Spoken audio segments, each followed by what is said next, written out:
Well, good morning. Well, it is good morning. It's actually 8:25 on today's a Wednesday.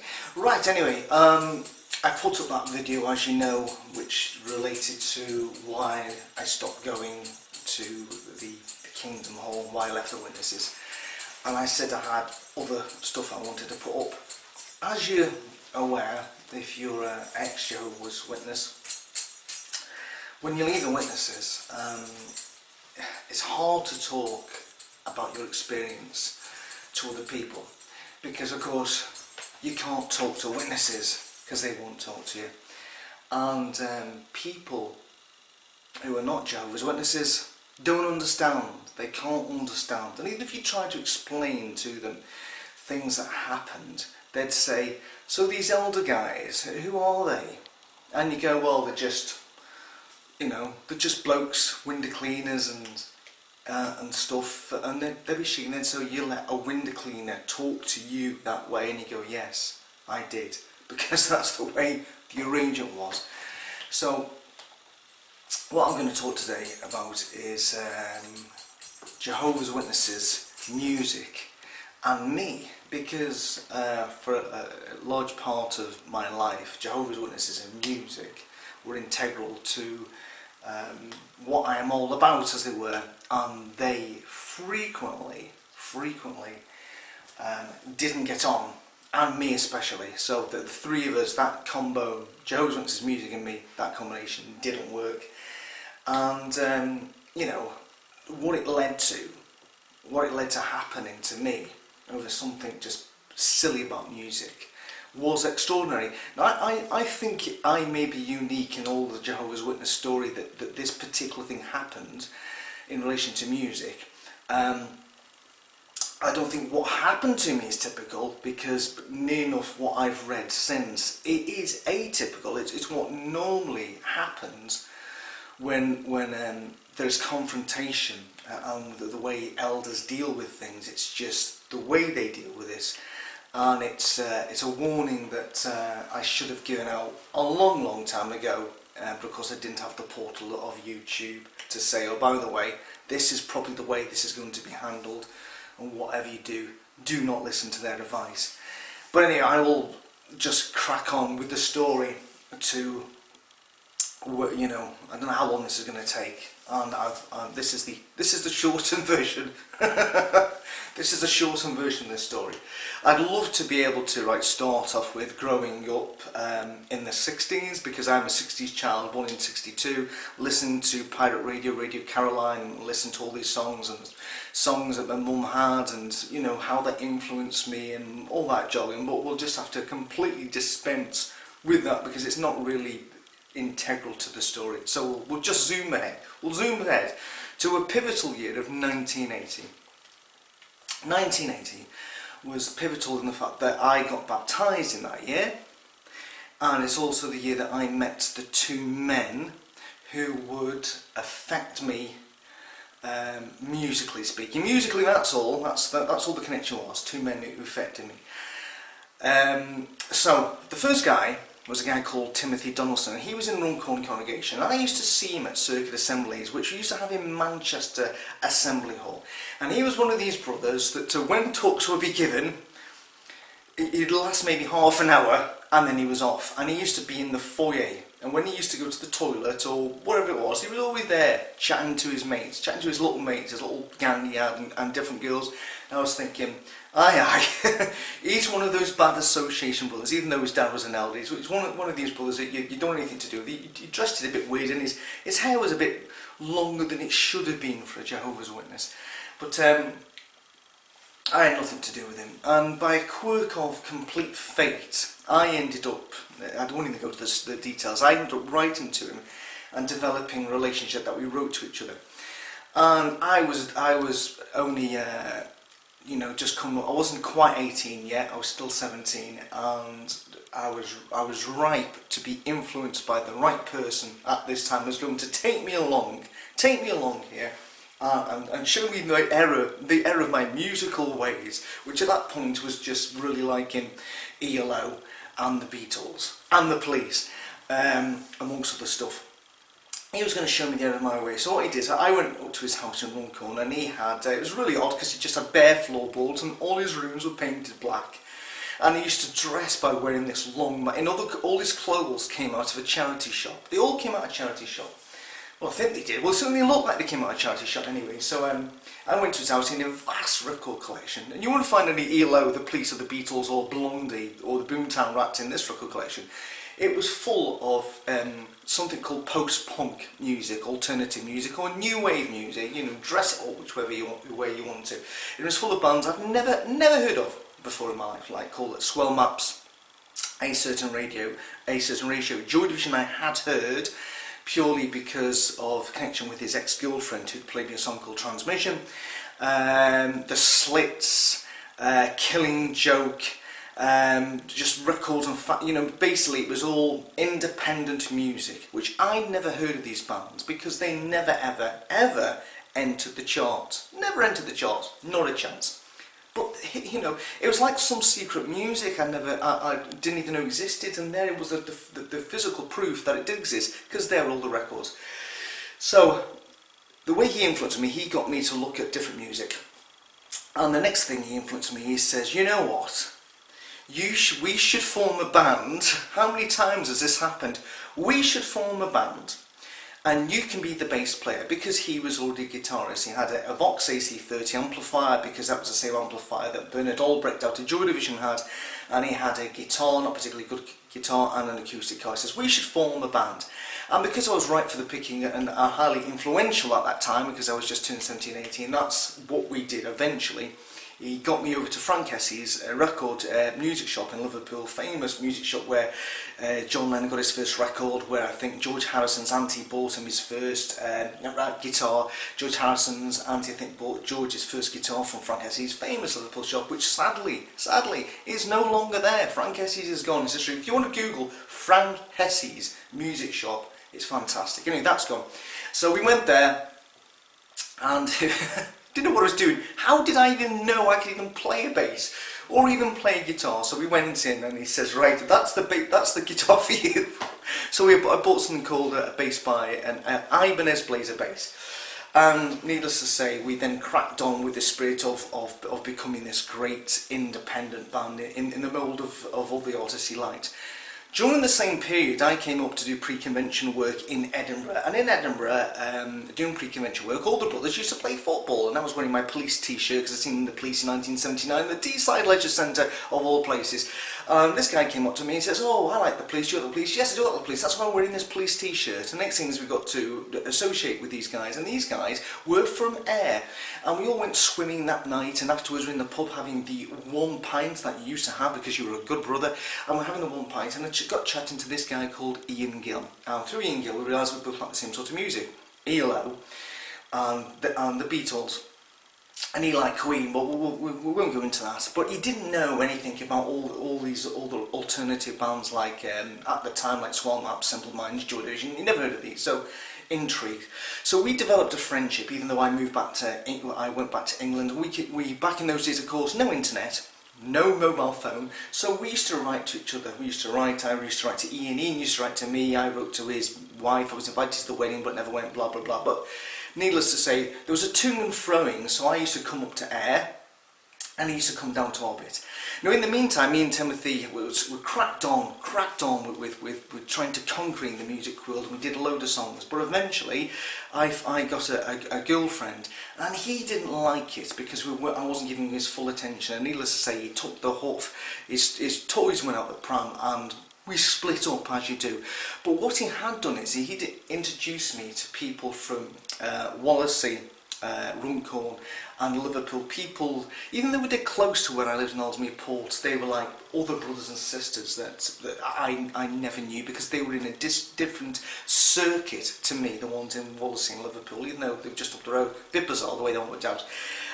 And the thing is, they were just like him, and I became like them. In other words, we all went to the charity shop, and we wore a long mac, and we wore hats and long scarves and fingerless gloves, black shirts, black ties, thin trousers, and you all like to get into the things of writing somber poetry, even though we were Jehovah's Witnesses and we have this lovely hope of the resurrection and paradise. For some bizarre reason, when you're 18 and you haven't got a girlfriend or you haven't got a boyfriend and blah blah blah blah blah, you sort of get inspired to write sort of these solemn melancholy words, which we used to do. We used to send each other poetry. We wrote a bit of poetry. We wrote, of course.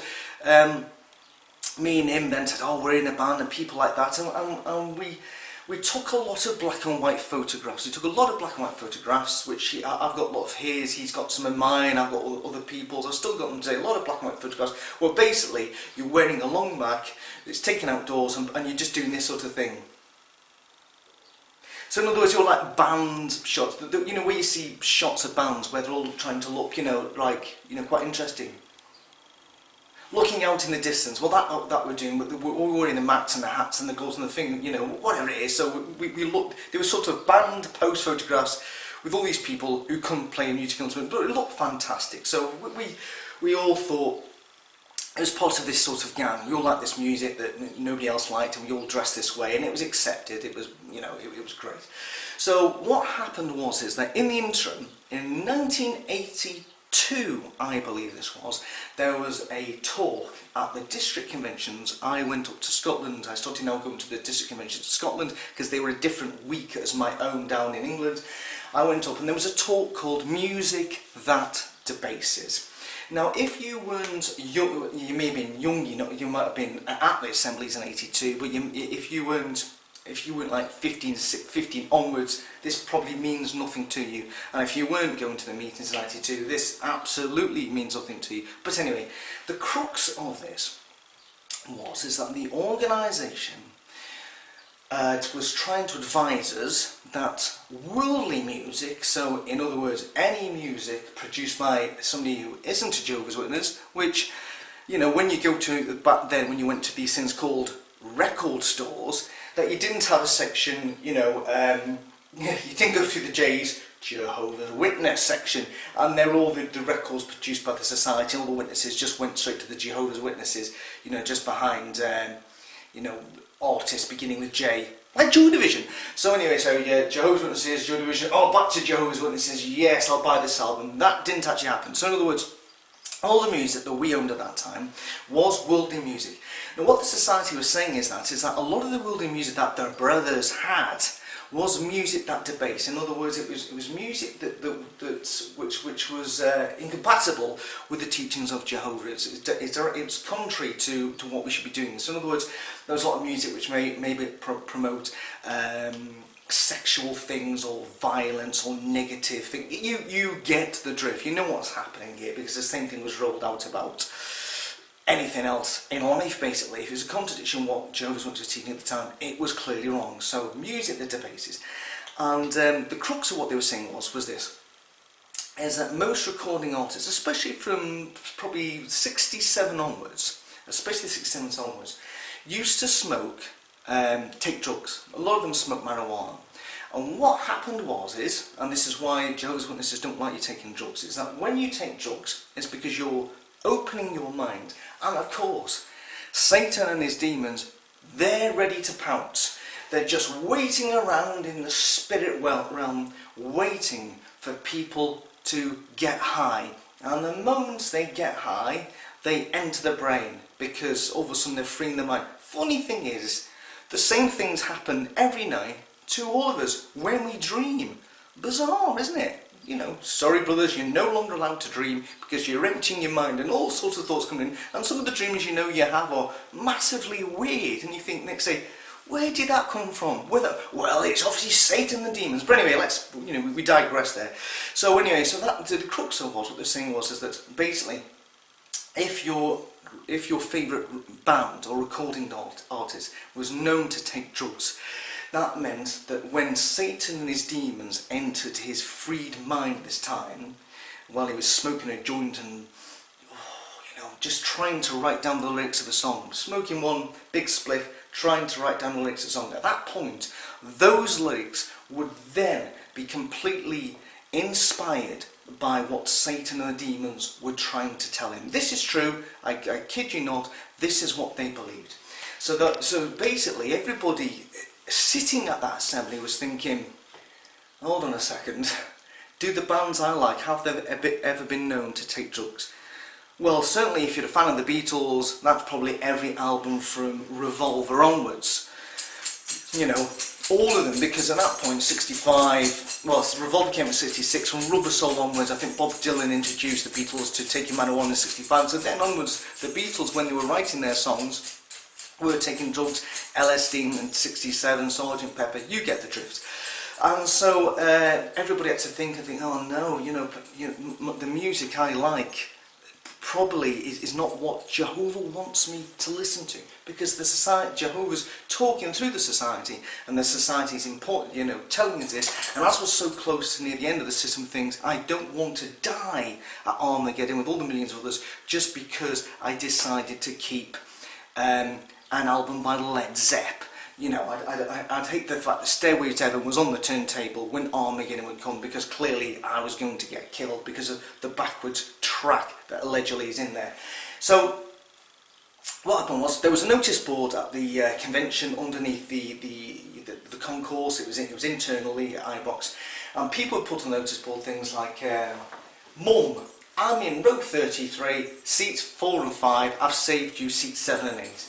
Or, Dad, find me in the car park, I'm parked in car park G.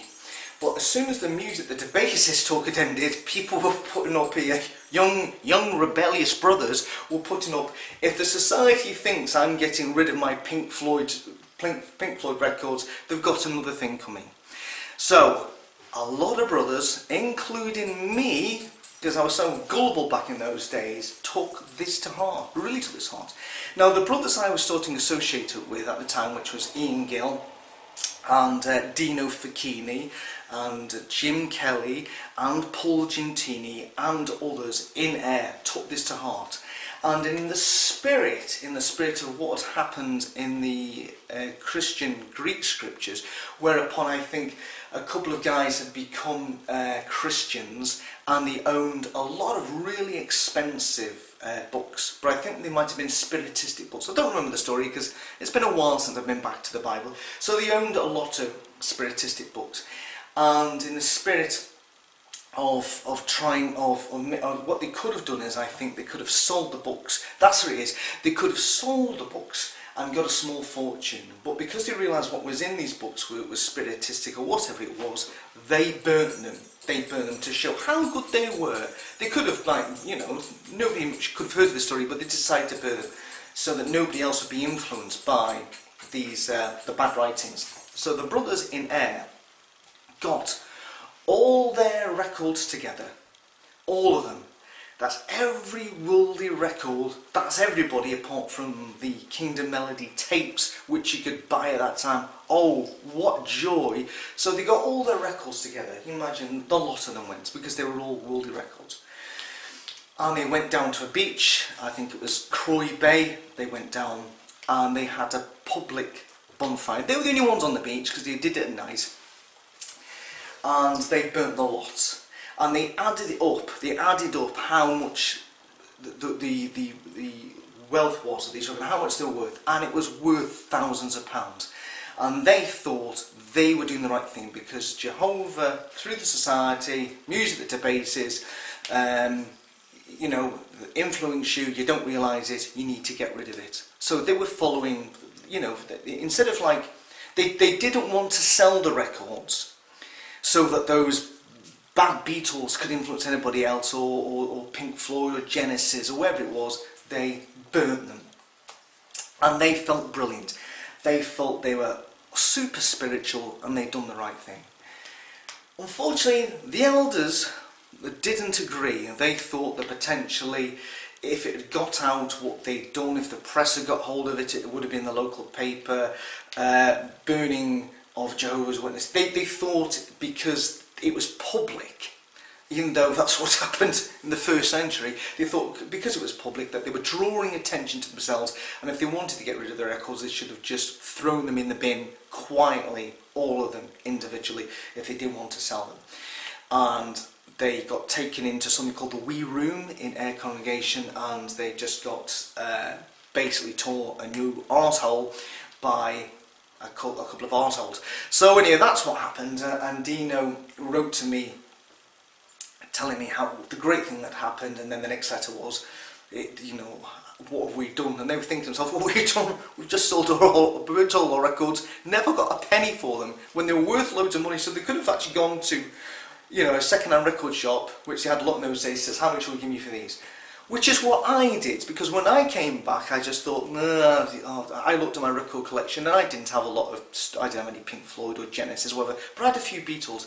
I had a song by the Beatles called, it was a BP, Magical Mystery Tour, 1967 it was released, I believe. Or was it 68? No, 67, just after Sgt. Pepper.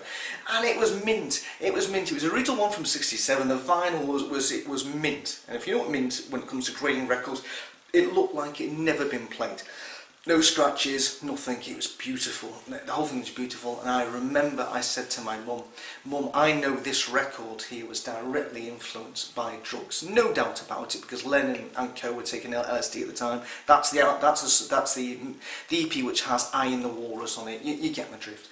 And so I ripped it to pieces, and literally ripped, it's sacrilege now, it is complete sacrilege, but I got hold of the Beatles EP and I ripped it to pieces, I threw it in the bin, and then I took the majority of my music collection, I went down to our local record store, which is a second record store, and I traded them in, and I got maybe about £1 for every album. Lost out big style, but at least I didn't burn them, so I got the money.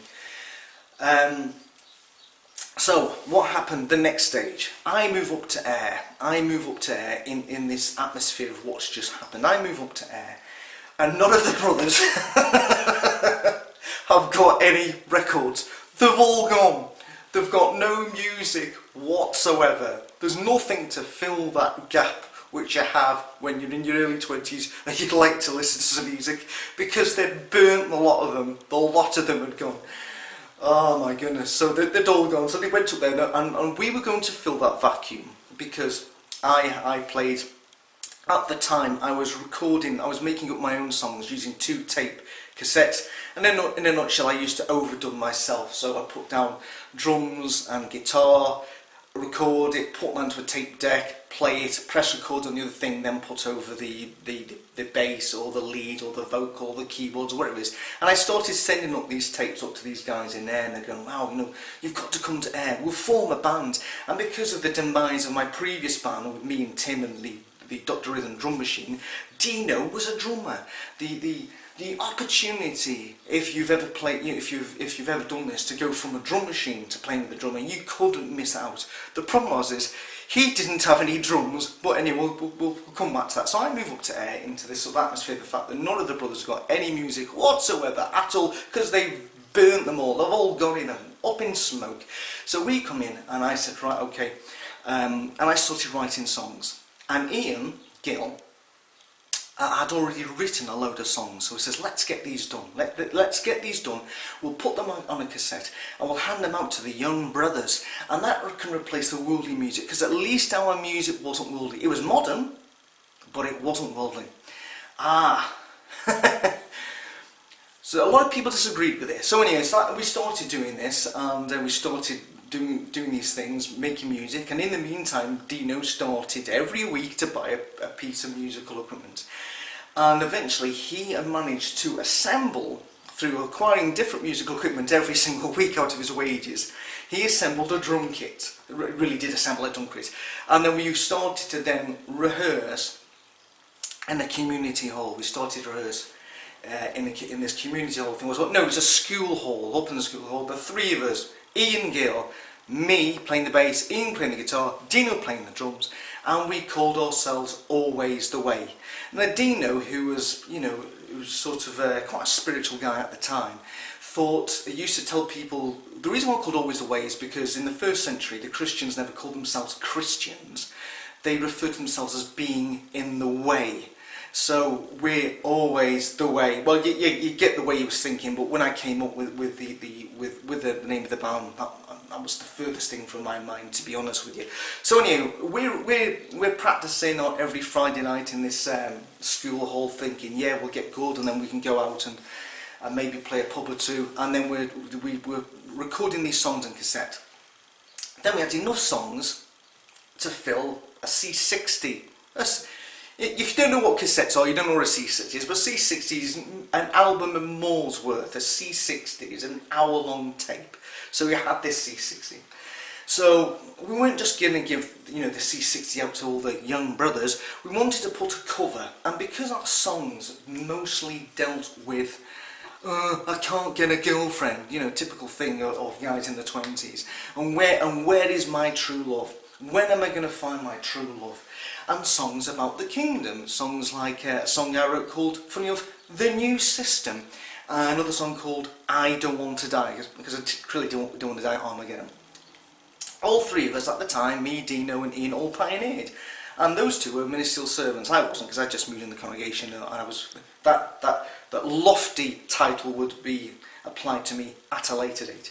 So anyway, that's three pioneers, two servants in the congregation, in a band, producing their own music, because all the brothers had got rid of their own music. We did a cassette, and the cassette cover, the inlay we put on the cassette cover was a picture of, I believe, it might have been the Cedar Point, Ohio convention, I don't know what it was, and it might have been the Advertise, Seek God is King. I think it was that one. Basically, it was a black and white photograph which showed the stage, and it was the backs of a load of brothers' heads, and sisters' heads, and somebody's taking a picture, and you can see the stage. You couldn't tell who anybody was this on. We thought, this is brilliant.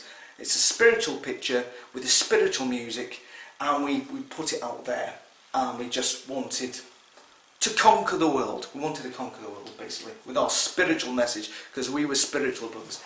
Around about that time, I was in the Kingdom Hall, and this was a foretaste of what was to happen. I was in the Kingdom Hall, and they had a piano. They used to have pianos in Kingdom Halls back in the day. There was an old piano in our Kingdom Hall, and I hadn't really played the piano. It was wonderful. Or a piano, and it's in tune, because sometimes you used to have brothers who used to play the Kingdom melodies by the piano.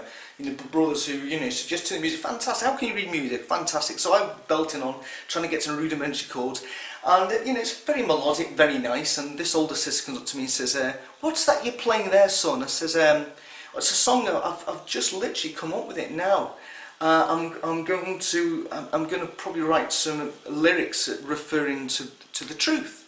And she looked at me and said, oh, son, you can't do that. And I went, why not? Because Jehovah's organisation, you may be putting something in there in your lyrics which is contrary to Jehovah's organisation, and you may influence the brothers the wrong way. That'd be just like something that the world would do. I'm thinking, how odd to actually come up with that assumption. Aha! She wasn't the only one thinking that. Because of course the tape got round the congregation, this tape with the brothers, and next thing is the elders got to hear the fact there was this tape in circulation of this, modern music, written by brothers, and the fact that these same brothers on a Friday night were rehearsing in the community hall. They had to do something about it, so we got called into the wee room. So in we go, two elders. Funny enough, I can't now think who those two elders were. Ian and Dino might remember, but it evades me completely. So we're sitting there, and basically the meeting went something like this. Why were we trying to bring attention to ourselves by doing this? What were our intentions in producing this band? And we came back with, says, well, we're trying to fill the void of we're not supposed to listen to worldly music. Our songs, a lot of them are inspired by being a Jehovah's Witness, and we're hoping that if we become popular, that we can then witness on a massive scale to all young people our age, so that we can impart to them through our music the good news of the King and his kingdom. That's what we wanted to do. But they didn't like that. No, but you're saying they were saying to us, but you're just like the world. How are we just like the world? Well, that's what they want to do. The world want to draw attention to themselves. Well, no, actually, we want to draw attention to the truth. No, it's to yourselves first. And that's what they didn't like, the fact that we were trying to do, instead of trying to do the witness work by chapping doors, we were trying to take a populist way of doing it through the music, which they totally didn't get and didn't agree. And they were just saying that, you know, again, that we could influence some of the young brothers by maybe slipping something into the lyrics which was contrary to what the witnesses believed, and we could have an adverse effect. And that, yet again, everybody in the hall was talking about the band. And in other words, they were just saying, you know, we prefer if you stopped it completely. Just stop it. Just stop it. And also, a lot of the brothers have been offended at the fact that we'd used a photocopy from the Watchtower, and that was offensive as well. So basically everything we did was offensive, writing songs, writing lyrics, performing, the tape, the cover, you name it, it was all offensive, it was all contrary to what would Jehovah want in this? So, needless to say, we walked out with that meeting, I was thought, I don't know about that one, you know, what's supposed to fill the voids? None of us have got any records anymore. And Dino, being Dino, he walked out the band and says, that's it, I've quit the band. And subsequently, within a week, all the drum equipment that he'd painstakingly saved up out of his wages to buy, he went and sold the lot. That was the end of Always the Way. We'd achieved the giddy heights of getting 2 of our songs played on West Sound by Gary Marshall in 1984. And then I sent in a note. I continued to do my music, because what else am I going to do? The band's folded, so I continued to do my own songs, sent them to Gary Marshall, and then he played them again, and I changed the name of the band to Call It a Day, ironically, because that's what the elders want us to do. So, that was the end of Always the Way. Very sad, and the opportunities missed, and how great we could have been. The things we could have achieved as Always the Way, you know, we could only dream about those days when you're single and you're in your 20s, and what we could have done, what we could achieve. And that went. Our dreams died. And if you ever want to, you know, get an idea of what that felt like, I actually wrote a song about that experience in air, and it's called The Thin Veil. I think there's 2 versions on my channel. There's a live version and a studio version. So if you want to say, okay, you know, what inspired that, The Thin Veil, just play it. Anyway, moving on. So around about that time, I unfortunately lost my digs in air. Unfortunately, I was living with a elder sister who had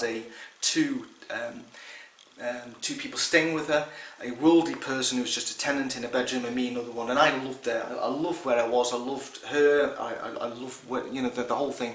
And she said, "Look, I'm going to have to ask you to leave, unfortunately, because my son's having problems with the marriage, and he needs to come and sleep in your bed." So I was made homeless, and I was put up by a few brothers who just said, "My dad's away and my granddad's away." And I went and, you know, I was sofa surfing before sofa surfing had even been invented. That's what I started to do. And he even made an announcement at the Kingdom Hall, "Brother Harrop is looking, is looking for accommodation," because he, you know. So anyway, so that's what happened. So coincidentally, round about this time, I don't know what the link was, but basically me and Dino and Paul Gintini, who wasn't in the band, but he was our close mate, and we were all fed up of what had happened with the elders and the congregation, and we wanted to go somewhere else and start again. And we were thinking about going remember this phrase, where the need is greater. So we were thinking, well, let's go somewhere else.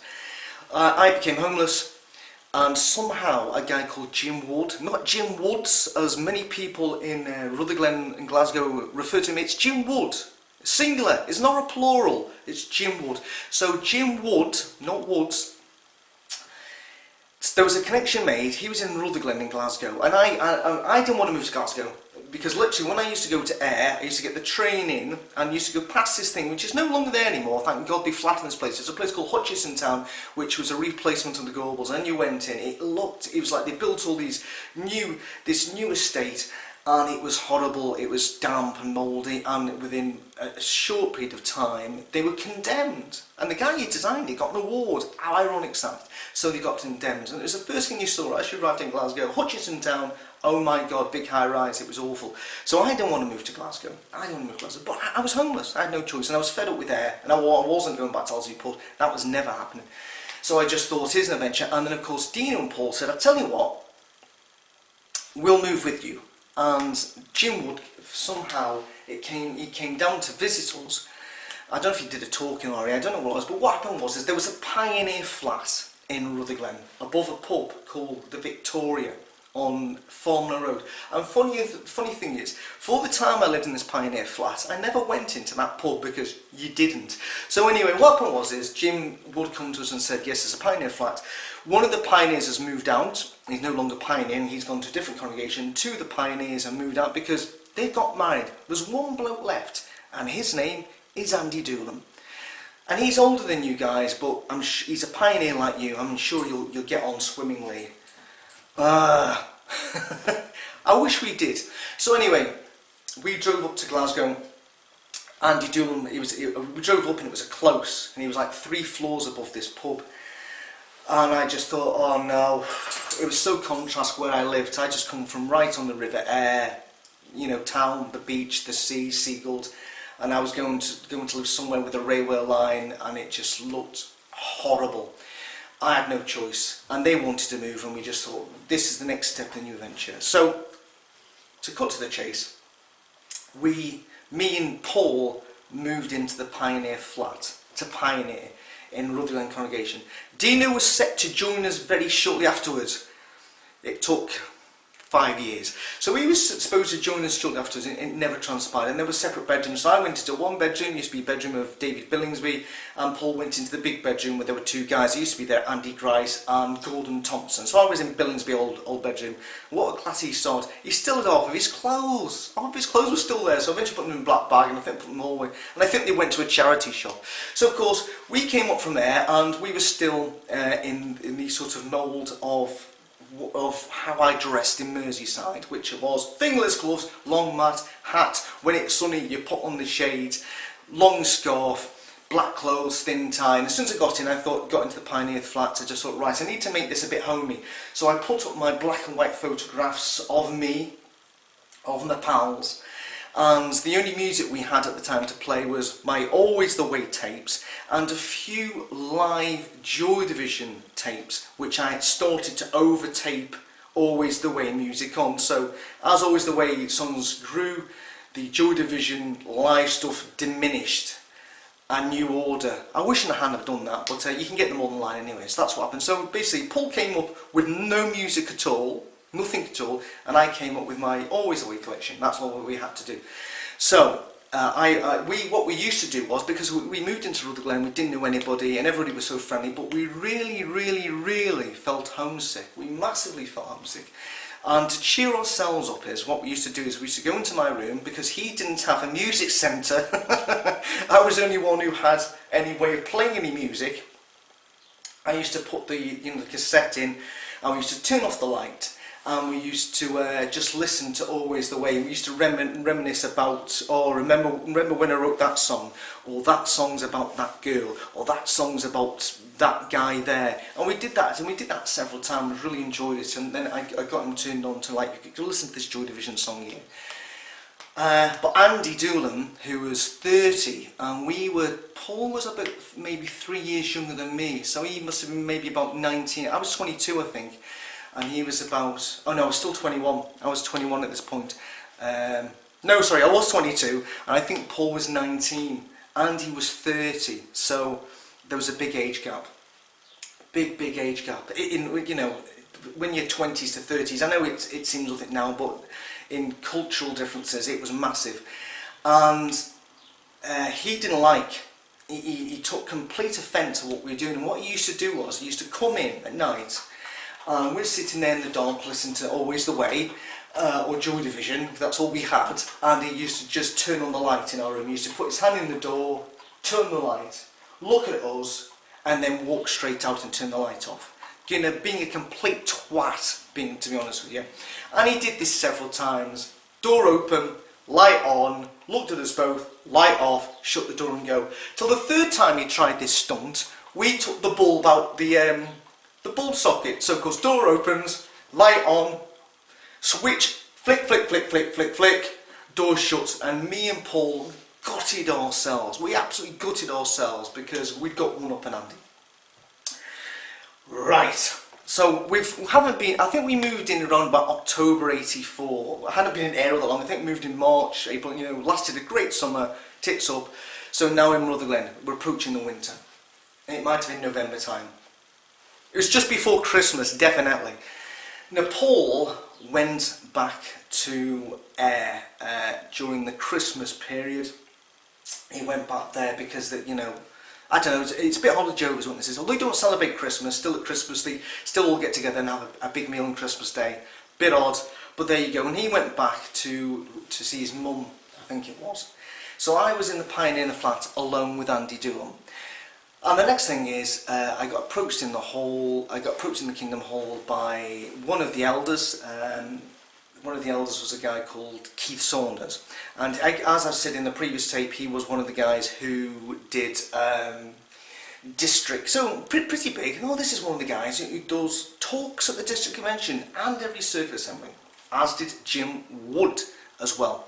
So I got approached by the presiding overseer. I don't think it was Keith. The presiding overseer was a portly guy called Stan Bailey, and Stan Bailey used to talk to you, but always used to look in the air. I don't know what that's about, but he could not have eye contact with you. It was really odd, really strange. So he came up to me and was speaking to me but looking at the ceiling and said, me and Keith need to come and see you and Paul at the Pioneer flat.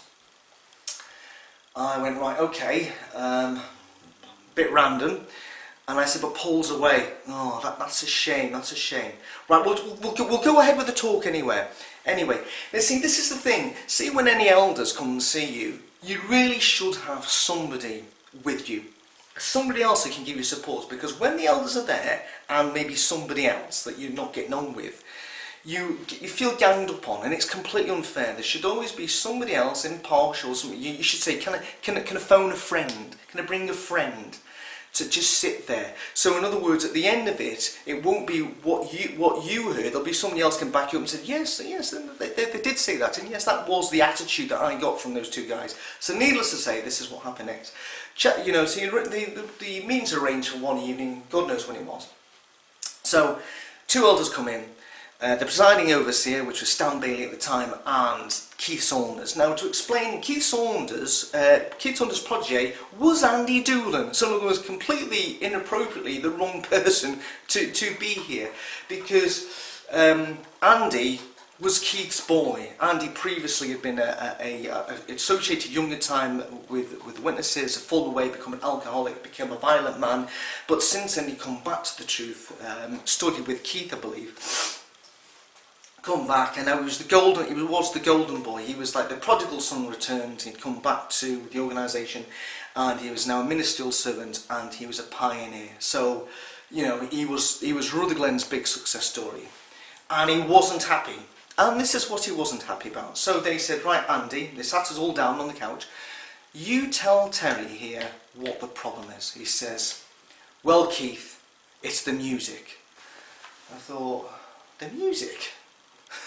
There isn't any music. There's my songs and some Joy Division live stuff. That's it. It's the music, Keith. They like to listen to music with the lights out. Oh my God, not music with the lights out. Like when you actually when you actually close your eyes and listen to music. The lights are out then even though it's day. When you put headphones in your music, you close your eyes and the lights have gone out. You know, there's still lights, but literally you just want to concentrate on the music. So of course he didn't like the fact that we listened to music in the dark. That was wrong. And of course I had adorned around my wall all these black and white pictures of me and my chums when I was living in Ellesmere Portal, my chums from Runcorn and Wallasey. Right, didn't like that as well. These foreboding, depressive looking pictures, which were just us trying to be a bit arty, to be honest with you. He didn't like the clothes we were. He didn't like the fact that both me and Paul went around in a long max, the hats, the fingerless gloves, the black shirts, white shirt with a black tie. Didn't like it. And he went through all those points. So it's the music, it's the clothes, it's listening to music in the dark, and it's the pictures on the wall.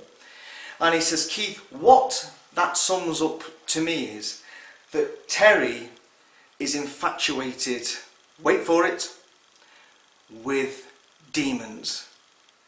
Now, of all the things to be accused of, if you're a Jehovah's Witness, to be accused of being infatuated with demons is probably the worst thing in the world ever. Honestly. You know, you don't be accused of being infatuated with the demons. And there was no reaction by Stan and Keith, and I just thought, hold on a second, he's obviously already told them this. He's already said to these two guys, oh, by the way, it all ends up with infatuated demons. And not at one point, they must have known this, because I looked at their expressions on their faces and there was none. And I just thought, you've already heard this before. And you think it's acceptable for this guy to say this to me. And you hadn't beforehand said to him, oh, hold on, Andy, you can't say that. You really can't say to a brother, a pioneer in the congregation, you're infatuated with demons. That is so over the top and unbalanced and unhinged, and shows that your thinking is not normal. We cannot, under any circumstances, allow you to go and say to this brother, because God knows how he's going to react to this. And they did. So in other words, because he'd spoken to them beforehand, it enabled him, it justified his thought process and his thinking. And he said that to me, and Stan Bailey said to me, so what do you think about that? And I said to him, what could you say? Honestly, what could you say? So I said to him, well, that's typical of someone as self-righteous as Andy. And literally, the word self-righteous had nearly finished my lips when Stan Bailey started like frothing at the mouth, and this sort of angry look came over at Keith Saunders' face, because I had the audacity to actually have to say to the prodigal son that he was self-righteous. I was all wrong. You can call somebody that they're infatuated with Satan and the demons, but to call somebody self-righteous, that's really wrong. You know, and he literally exploded, and he went to me, how dare you say that about a ministerial servant appointed by Jehovah and pioneer in the congregation? How dare you say that?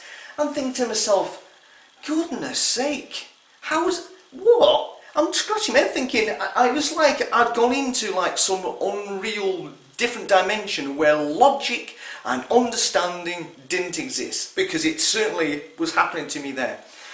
So the upshot of the conversation is that Keith went away with my only 2 books about the history of Joy Division to look into this subversive occultist band, which were clearly turning me on to the dark side of the force.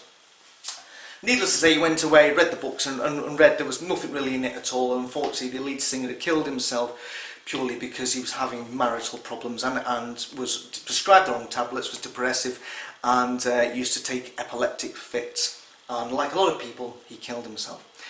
So that was it. So at that point, I think I should realise what was going to happen next. But of course, if you're in a congregation like that, where they are just thinking about the reputation of the congregation, the last thing you want to do is form a band in that congregation, because the writing was already on the wall that, Terry, whatever you do, don't form a band in this hall. It was bad in air, but this is going to be far, far worse. But I go where angels fear to tread, and that's what I did. So bizarrely, I got Stan Bailey's son, Paul Bailey, to so should we form a band? He played keyboards. I got a guy called Gary McEwen, whose father John McEwen was a servant in the congregation, to play guitar, and Gordon Thompson, the pioneer, he used to be in the Pioneer Flat, who had now gone up to Pollock Shields, or wherever it was, to play the bass, play my bass. And I had my own guitar, so I played guitar, and we started then rehearsing in a community hall and in rehearsal studios every week. Gary went out, he didn't have a guitar, his dad had an acoustic, so he went out and bought a brand new guitar. Then he went out and bought a vocal PA for us because Gary had money and I didn't have money. I wasn't even bloody working at the time. I was like some poor pioneer. Thompson wasn't really working, and Bailey already had his equipment. But Gary McEwen was so up for this and he thought it was brilliant. Now, the writing on the wall again for the band came very quickly. What we did is we did, funny enough, all our own music. So we couldn't be accused of doing worldly music. We just did the songs that I'd written for Always the Way. So let's do this song. That's what we did. We just did all my songs. So in other words, nobody could say, oh, you doing worldly music? No, actually I'm doing my own music here. So what happens is we're doing that. We're playing the band, and then Gary came back to me and says, oh, Mum and Dad aren't very happy about me being in the band. I says, well, why is that? He says, what's it all about? What's the purpose in this all? What's the purpose in all this band business? And he says, well, we're going to be a cult band. Oh dear, because the word cult is, of course, 2 letters off occult. Yes, and that is, that's what it was. When Gary said cult, his dad thought, you mean a cult? No, cult band. But anyway, straight away he was thinking, oh no, this isn't good. And then what happened next was another another nail into the coffin of Jehovah's Witnesses Music and Me. Because one night, you imagine we were rehearsing this unexpected. It wasn't like pre-told this was going to happen. One night there's a knock on the door. Next thing is, in comes into the door. I open the door and there's John McEwen. Behind him is his wife Ivy McEwen, and sheepishly in the background, who never said a word during the whole of this conversation, was Gary McEwen. He may watch this video and will remember this, or maybe try to forget this event really happened, but it did happen. So they called traipsed him, and Paul Gentini, they said, we've come to speak to you. So we went into lounge. Paul went into our room into his room, or my room, listening to music or studying or whatever he's doing. Next thing is, I sat down and literally Ivy and John gave me both barrels. How dare I influence their son Gary to be in a band? How dare I fill his head with nonsense to get him to buy equipment? I'm thinking, and I said, but he wanted to do that. And he had the money, and he was really for this. And I had all the equipment. I was giving my bass to somebody else. I don't have any money. He didn't have a guitar. He bought the guitar, then he got the vocal PA, and then we started rehearsing. He didn't need a vocal PA. So I'd influenced him. I'd influenced him to buy the instruments of the devil, to fill his head with nonsense. And he was only young, and I was older. I was, because I think Gary was maybe 19, and I was 22 at the time. So those 3 years, I had a heavy influence on him. And he gave me both barrels, and I remember I said something to John, and something cheeky to John in response. And I remember John came up to me and he wanted to headbutt me. I'm thinking, what is going on? What is going on in this hall? Anyhow, so basically so basically, in a nutshell, is I'd already had the 2 elders and the ministerial servant and the pioneer tell me that my clothes, my music, my photos were all wrong. And then I had these 2 come up to my house, a servant and his wife and their son who didn't say anything, tell me that I was an evil influence on their son, and that me being in a band was worldly and I was doing it wrong. And they walked out of the room, and I was emotionally completely shattered. And I had a breakdown. I literally, because in other words, I just thought to myself, at that time, I actually thought, what am I? What am I? What have I...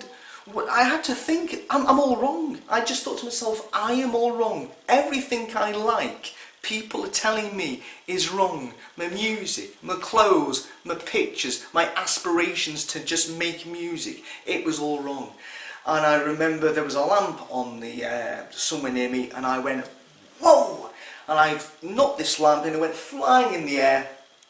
I hit the wall, and next thing, all the lights went out in the flat. They all went out. And of course, Paul all of a sudden hears the bang, comes out and everything's gone into darkness, and he comes up to me and says, Terry, he's looking for me, he's really concerned. And I couldn't speak to him because I mentally and emotionally and spiritually completely shut down. I just completely shut down, and I wouldn't speak to him. And I couldn't speak to him. I'd so inwardly gone in myself, because trying to figure out who am I, what am I, that I'd like, you know, I'd done like a data in Star Trek, and I was just whirring through, and I was just completely stationary. So Paul panics, and he goes and walks to the nearest elder. The nearest elder to walk to is Keith Saunders. So we had the return of Keith Saunders in my life. So Keith comes up and he's, I'm sorry to hear this, Terry. I'm really angry about what happened, because obviously Paul must have realised whatever had happened was a direct result of John McEwen and Ivy McEwen, you know, giving me pelters, that I'd had this mini breakdown. And eventually, you know, he sort of taught me out of the sort of cocoon that I'd wrapped myself into. And I eventually, you know, I think it took a few days, but eventually, you know, got to being the old me. Now, I just thought to myself afterwards, you know what, I'm because he's left the band, I'm not taking this at all. And the band continued. I just thought, stuff him, stuff Gary, stuff his weird mum and dad, I'm going to carry the band. So the band carried on. I was a guitarist anyway. They're not stopping us in the true Flashdance style. We're carrying on the good fight. So we carried on rehearsing. We used to carry on rehearsing, just the three of us, and it was just good. Drum machine, guitar, bass, keyboard, it was good. Until the next thing is, I get another knock on the door. Oh my goodness, who's this time? It's Stan Bailey. Can I have a word with you, Terry? Yeah, I want you to end the band. Right, why is that then? Too many people are talking about it. It's going to affect my son. I think he was trying to be a servant at the time. He's in your band. I want you to end the band. It's not. You know, it could affect his appointment as a servant in the congregation. And I was like, I just threw in the towel. I says, well, the problem is, Stan, I've already booked a rehearsal, practice, and it's tomorrow, whatever it is, and we're going to get charged 20 quid. And out of his wallet came £20. He gave me the £20, and I went into Glasgow the next day and gave the guy £20 and said, that's it. I don't know how I told Gordon, because we didn't have Facebook or mobile numbers. Maybe I phoned him, can't remember. Did he have a phone? Did I write to him? Maybe I wrote to him. No, I didn't write to him, I didn't know his address. And so that was the end of... I can't even remember whether I called that band a name. It might have been... Who knows? Who cares? So anyway, this is what's happened. That's 2 bands have been taken down by the elders in the hall. 2 bands gone. So what am I going to do in the meantime? So I just thought, stuff them, stuff a lot of you, and I still continue to write songs, still write the songs. Now Paul Gintini in the meantime came into a bit of money, and he bought himself a lovely music system, fantastic, but he had nothing to play on it. And he then started going into our local Woolies and trying to buy back, because he was no longer in air. He thought, right, I'll try and get back all the songs he used to have. And he started buying cassettes. So he started buying loads of cassettes of all the records he used to have. And he was really big into a band called Genesis, and the singer called Peter Gabriel, which I really liked. I've never really taken Genesis seriously, especially the Phil Collins version of the band, but the Peter Gabriel version of the band, pretty good. So the next thing is we got into that, and I'm still in the Pioneer. I'm still pioneering the Pioneer flat. I'm going to work at Marks and Spencer's. Gintini isn't working because he's disabled, and he's got money. We'll listen to Genesis, and Andy Doolin every morning. He left at 6 in the morning. He got back at wherever it was, and he used to work every morning. And a Saturday morning, what Andy always used to do is he used to go to work, and then he used to go straight out with his group. He was in a different group to us for chapping doors, so we went out in the Tory Glen group, or whatever group he was in, and we used to go out with our one, which was based in the Kingdom Hall. One Saturday morning, anyway, me and Paul go out and do the chapping the doors. Andy Doolan's not back yet, he's not come in. He obviously went to work as he usually does Saturday morning, and he usually came back about 12:30 or whatever. So the next thing that happens is, I'm making sandwiches, or maybe Paul butter the sandwiches and I'm putting on the meat, heaven knows. So we've got the door open, we're playing Peter Gabriel, we're playing a Peter Gabriel song. I can't remember which one it was, it could have been Biko, who cares. So we're singing a song, and me and him are singing ho ho ho, and we're singing along these songs. So I'm like in the middle of there's a long sort of galley kitchen, and I'm there, you know, doing what I'm doing is. And then the next thing is, out of nowhere, I have flown 6 foot. Literally, I was standing here, and then the next thing is I'm now over here. I'm off camera because I've just flown 6 foot. What happened was, unbeknown to us, Andy was ill in the room next door. He didn't go to work that day, he didn't go on the work that day, and he was next door because he wasn't feeling very well. And he thought that we were singing these songs to wind him up. Andy never left a note to say, by the way lads, keep it down today, I'm not well. We thought he was out. He thought, I don't know why, because his thinking wasn't quite right, he thought we were winding him up. And we weren't winding him up. But he came into the kitchen, and the first person he sees is me, because Paul's in the bedroom, Paul was laying the table in the lounge, ready for the sandwiches. Paul's doing that, or the soup. It was the soup, because the soup went flying. That's right. I remember now, I was actually doing the soup. I was doing the soup. You know, I won't let Paul anywhere near a pan, so I'm doing the soup and he's taking the plates through. And the next thing is, I'm doing that and I go flying. Because what happened is, he'd come in, see me, and he'd punch me. He'd punch me straight in the side of the head. And so I went back, and the soup, of course, went flying that way. And I flew 6 foot and landed against a window. At the kitchen window, and I turned round thinking, what has gone on? And Andy Doolan is that far from my face. Literally was frothing in more than the Stan Bailey style. He was froth was coming out his face, and his fist is about an inch from my face, and he just says, I will bloody stiffen you. I will bloody stiffen you. In other words, he was threatening to kill me. So of course he walks away. And then Paul Gentini walks in, and he just realises something horrible's happened, and he bursts into tears, and he walks out the flat, because I think something had happened when he was younger between his mum and his dad, I don't know, but obviously things came slowly back to him, and he walked out the flat bursting into tears. And I at this moment, I've no idea what's gone on. I've no idea what's happened or why it's happened. So of course I've got to get out the flat, and I got a bus straight away up to where my girlfriend's parents lived at the time, Castlemilk. I went in and just said, and they said, why are you here on a Saturday afternoon? And Carol, my wife, was working at the time. And I said, and I told them what happened, and they were shocked, because Andy Doolan was in my girlfriend's mother's group, and they said, no, that doesn't sound like this. This happened. This really happened. I've just been physically attacked. And threatened, and he threatened to kill me over something I don't know. So a little later, Andy went to see his mate Keith. Went to see Keith. Keith then went to see his mate Jim Wood, who I think at this point may have been the presiding overseer, don't really know. So there's a chap at the door, and in come these spiritual heavyweights, Keith and Jim Wood. Now, Andy had gone to their house, into Keith's house. He'd admitted what's happened. He told them that he felt provoked, and he'd admitted that he'd physically attacked me and threatened to kill me. So of course, when the elders came to see me, they obviously said to me, look, the first thing you need to do is you can't go back to the Pioneer Flat. We cannot under good heart recommend you go back to the Pioneer Flat, that may be a bit dangerous for you. Don't go back there. We think you should report the incident to the police.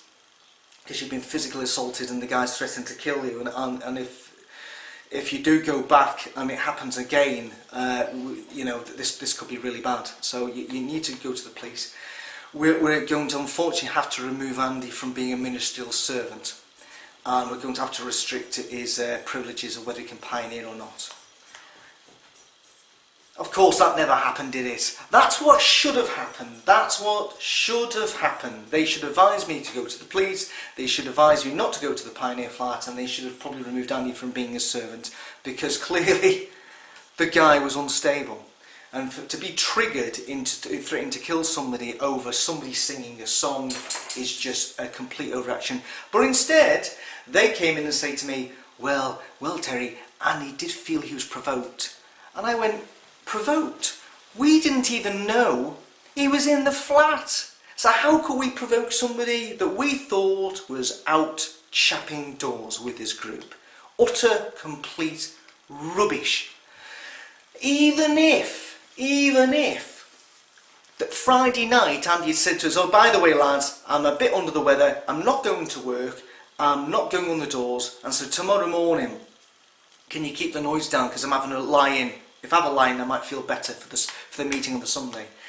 And then we decided, and we'd forgot, or for a laugh, we said, oh, let's wind Andy up, let's sing Biko at the top of our voices. Even if we'd done that, that still didn't justify him punching me and threatening to kill me. It still didn't justify it. But of course the elders, I was already seen, you know, enabled Andy, you know, they justified his actions by obviously saying, yes, Andy, we can understand you're provoked. I'm going on a second. He was not provoked. That is rubbish. But their advice went this way. He says, what's your plans? What do you plan to do? And I said, well, obviously, lads, I can't go back to that Pioneer flat. That's out of the question. I cannot go back in that environment. The guy's threatening to kill me. What's going to be the next thing that sets him off? If me not knowing he's there and singing sets him off to do that, what happens when maybe we end up in a verbal argument over something trivial, something important? What's he going to do then? I said, I'm going to probably go and live with Floyd Collins, who was a brother just up the road. He had his own room. So I'll go and live with him. And they said, well, what we must think is the congregation, its good name, and what Jehovah would want us to do. Yes, it always comes down to that. It always comes down to the good name of the congregation and what Jehovah would want us to do. That's right, because clearly when they were driving up, they got on the phone to Jehovah and said, Jehovah, what would you want? What would you want to happen in this situation? Ah, well, Keith and Jim, I suggest he goes back to the flat, doesn't ring the police, and will keep Andy on as a servant. And let's all hope that it works out. That's what their advice, clearly Jehovah's advice was them. So the Bible came out, you know, things to do with forgiveness and long suffering and forgiving your brother, and all sorts of misapplication to, you know, what had happened, totally misapplied it. And then what they then said, they said, right, we'll just have a prayer. You've always got to have a prayer, and you've always got to have a prayer, because the prayer seals the deal. Because during prayer, there's going to be you, those two, and Jehovah. So there's 4 of us in the house. And what's said in that prayer, that during that time, is sacrosanct. It's oh my God, it's just like, oh, it's more holy than most holies. During that prayer, he said, well, Jehovah, we hope that Terry decides to go back to the flat and do your will. We hope Terry goes back to the flat, shows forgiveness to Andy, and does what you want to do. But and you will bless him. But if he decides not to go to the flat, we're sure that you'll be with him as well. So in other words, what they were saying was, in front of Jehovah, in prayer with Jehovah, they were saying, oh, by the way, we're all in agreement here. We're all in agreement. It's your will that he goes back to the flat, and he will be blessed if he goes back to the flat. But if he chooses not to go back to the flat, not only is he going against you, the most supreme being, Jehovah God, the creator of the heavens and the earth, but then maybe you'll bless him, maybe you'll still be with him. And that's how the meeting ended. And Andy was in the car, And he came and says, Andy would like to speak to you. I said, I don't want to speak to him. And he came out and says, no, we think you should speak to him. So Andy came out, I'm really sorry. I'll take you out for a meal. I'm thinking, no, that's right. That makes it all right, doesn't it? Let's go out for a meal. Let's have a meal. And what should we talk about? Should we talk about the next thing that you're going to hit me for? Should we talk about that? And that's the way I was left. So in other words, I was spiritually blackmailed to go and live with this guy. And this what happened to me there, I can now understand how people who have been emotionally, physically and sexually abused, that when the elders get involved, how they don't want you to involve the police, how you've got to show forgiveness to this person, and how you have to leave everything with Jehovah, because you've got to think about the congregation. And basically they said in that talk, he says, we have to think about is what happens if this gets out in the congregation. I'm thinking, and that was the whole thing they didn't like. They knew if I moved out and moved in with Floyd, everybody in the congregation would go, oh, I hear Terry's moved out to Pioneer Flat and is living with Floyd Collins. What happened there then? Oh, haven't you heard? Yeah. Andy Doolan physically attacked him and threatened to kill him. No way. Andy straight away, servant off, pioneering off. You know, that straight away. But I was told to keep it quiet for the good of the congregation and Jehovah's name. It's awful. It is truly awful that I was put into that position and given that advice by these massive elders, these district convention speaking elders, but I was put in that position. Ridiculous. And so I did. I went back to live in that flat, and I never spoke to Andy Doolan for something like 3 months. Imagine living in a small flat, me and Paul eventually returned, and I never spoke to this guy for 3 months. I used to walk past him, never spoke to him. In the kitchen, I'll go back later. That sort of thing. 3 months, because I couldn't speak to him. I thought, I can't speak to this guy. I just thought, if I can't speak to him, I can't flip him. I thought that's the best way. Don't speak to him, I'm not going to rile him up, there's not going to be trouble. Until that is, one Saturday, it was a Saturday afternoon, and I was in a different room this time, and I was playing some music, and I was playing some music, or I was putting down a guitar track or something, and the door opens. The guy knows I'm recording. You can see him recording, but he opens the door anyway. And it's something like something trivial like, are you on dishes this week or today? I says, yeah, I am, because we used to take rota. Your dishes, you clean the bathroom, you do the hoovering. You know, we rota, Paul, Terry, Andy, rota there. And it's my turn. Yeah, that's right. I'm going to do it. Yeah, and he went to me. No, I want you to do it now. I says, no, Andy, I am going to do it, but I just need to finish this off. No, I want you to do it now. And I stood up to him and says, Andy, this is the first conversation I've had with him for 3 months. No, Andy, I'm not doing it. I'm literally I'll do it, but I just need to finish this. And he says, you do it now. And he picked up the nearest thing to him and he threw it across the bedroom. And I ducked and it battered off the window behind me. And he went out and he slammed the door. Guess what he'd picked up? Guess what was the nearest thing on hand to pick up? It could have been an Oscar. Well, it wasn't an Oscar. Or it could have been some statue, or something woodeny, or something metal, or something whatever, or something hardbound, or whatever it is. It could have hit me in the head. It could have it could have injured me. It could have killed me. We don't know.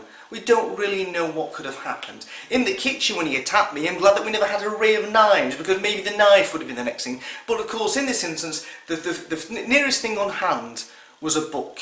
And the book that he threw at me was the Bible. Oh, the irony that he picked up the Bible and he threw it at me. Luckily it wasn't something metallic, because even if I ducked, which I did, as I saw it flying through the air towards my head, if it had been metallic it could have gone through the window, and as I've already said, we were the 3rd floor up, it could have gone through the window, broke the window, straight down, could have broken glass, could have killed somebody, injured somebody. Ramifications of that, not worth speaking about. But so in other words, you could have injured me, killed me, or injured or killed somebody else down below. You know, if it had been something heavier than the New World Translation at the time. And it wasn't even the hard version, it was the sort of floppy version. So that was it, his anger, he lost control of himself just because of the fact that at that moment I refused to do the dishes right at that moment because I said I will do them not now.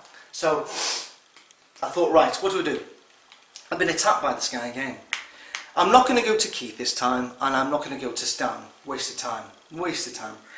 I'll go to the elder who runs our group, and his name was Eric Bland. So I went to Eric, and I said, went to Eric Bland because the meeting was on the Sunday, and I was speaking to him in the cloakroom. You know, it's funny this, isn't it?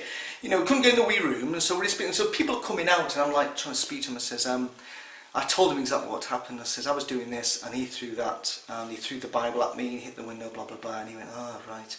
So after the meeting, Andy, I need to have a word with you. He says, Terry said this happened. He says, yeah, that's exactly what happened. He wouldn't clean the dishes when I asked him to do, and I did pick up the Bible and I threw it at his head. And this is without a word of a lie. He says, and he said to Andy, that's not what concerns me, Andy. It doesn't concern me that you threw something at him that could have injured him, killed him, or gone through the window, injured or killed somebody else, and then gone in the papers or whatever. It's the fact that you picked up, and he held it, you picked up God's word. You picked up God's. So I'm looking thinking, oh, so hold on a second. So we're glossing over the fact that the guy has just attacked me for the second time. What's more important here, that he's used the Bible to try and attack me with. It's the Bible. And I thought to myself, my God, this guy doesn't know that previously he threatened to kill me and punched me in the side of the head. Obviously the two elders, Keith and Jim, had not gone back to the elders and dealt with it internally like the elders like to do. So that basically the left hand doesn't know what the right hand's doing, or do they even care? So that's what happened. So that was it. That was the sum total of chastising Andy. He threw something at me, and because it was the Bible, that was the real crime here. The real crime was the Bible. And nothing came out of that. He never got removed from being a servant. There was no talk about it. He never got to pioneer. That was it. And yeah. So where'd you go? That's like what, third different elder about this guy. No, fourth different elder about this guy. Bizarre. So I go back because I go back to the pioneer flat because I'm still at this time course. I've been told I must go back, and it's Jehovah's way. Yeah, it's great, brilliant. And I'm seeing my wife at the time, and within time what happened is that Andy met a girl, and I think his frustration was he was reaching 30. All his friends who'd been in the pioneer flat got married, and he couldn't get a girlfriend. And us two pioneers had come in the hall, and straight away we'd got girlfriends. So in other words, he was thinking he was left out. I think that's what his real problem was. I think he had an anger issue clearly, but I think he was frustrated that he was 30, and he was thinking that potentially he may not find the one. Subsequently, he did find the one, and when he started seeing this other girl, I think her name was Kathy as well, he changed and became a totally different person. And funny enough, once he started going out with this girl, I got on with him.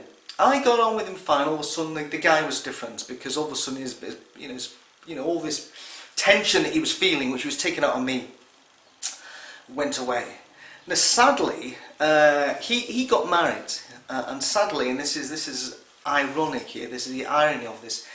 He got married. He had a child. His child, I don't know what it was, but there was something not quite right with Andy's son at the time. Maybe there was some problem like Asperger's or something like that. I don't know whether it was undiagnosed or otherwise. But Andy, all of a sudden, he'd moved to a different congregation. Andy Doolan killed himself. He committed suicide and killed himself. So what a sad end. What a sad end to the story for him. That he, and I went to his funeral, and I burst into tears. And I remember somebody said to me, he says, but you didn't even like him. I'm going, that's not the point. The point is, it's a tragedy that he felt that he killed himself. It was a complete tragedy that happened. So, the next part in our story is, Dino, do you remember Dino? That was the drummer in Always the Way, in Air. After the meeting in the wee room, I sold his drums, and that was him out to the music.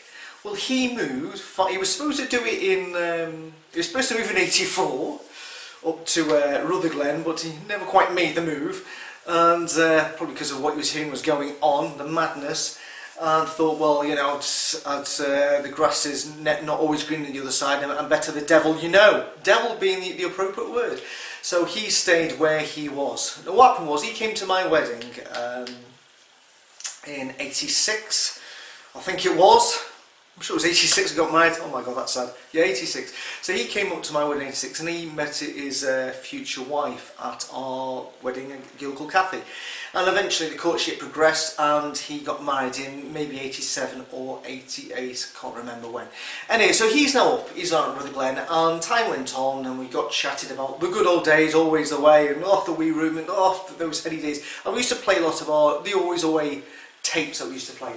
And he said, I tell you what, how about, you know what's coming next, how about we form a band? Ah, okay, we'll do that.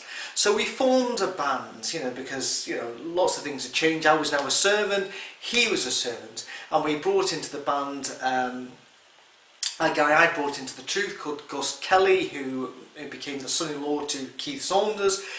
He came to the band, a guy called Mark Violet, who was in East Kilbride. He came to the band, and bizarrely, back from the dead, in almost Lazarus, it was in the mode of Lazarus himself, back from the dead, Paul Bailey. That's right. Remember Stan, his dad, came up to me and said, you've got to close down the band because it's going to affect Paul's attempt to become a servant. Well, now everything was all right because Paul was a servant, so he's good to go for back in the band. So I went up to Paul. Paul, do you want to come back in the band? Yeah, okay, yeah. Nothing serious. I said, nothing serious, Paul. Let's just do this for fun. So we started rehearsing every Friday or whatever it was.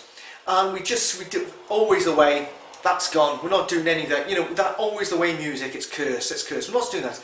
Let's just do our own material. Let's just think of our own material. So we started doing, somebody come in and say, how about we do that song? How about we do that song? How about do that song? So that's what we did. Different people came along, and we just became a cover band. And I was, I didn't want to be in a cover band, but the good thing about it was at least you were performing with other people and having a good time. Friday night, rehearsal, cover band. I mean, we practice and practice and practice. Now, next thing that happened is that a guy called Jim Kelly, who was in Air, he came to a relationship with, bizarrely, Sharon Bland. That's the daughter of the elder who took more offence to the fact that Andy Doolan had thrown the Bible at me than the fact that Andy Doolan had tried to attack me.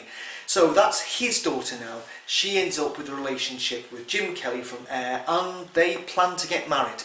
Now, normally at weddings during this time, if you went to a wedding in Glasgow, every wedding I'd been to, your musical entertainment came across through something called Ceilidh dancing. Now, if you're outside Scotland, you know what Ceilidh dancing is.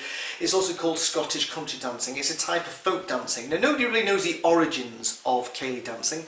Apparently, a lot of dances were done by regimental Highland soldiers and their wives. Other people said it was celebration of clans, a victory over other clans. Nobody really knows.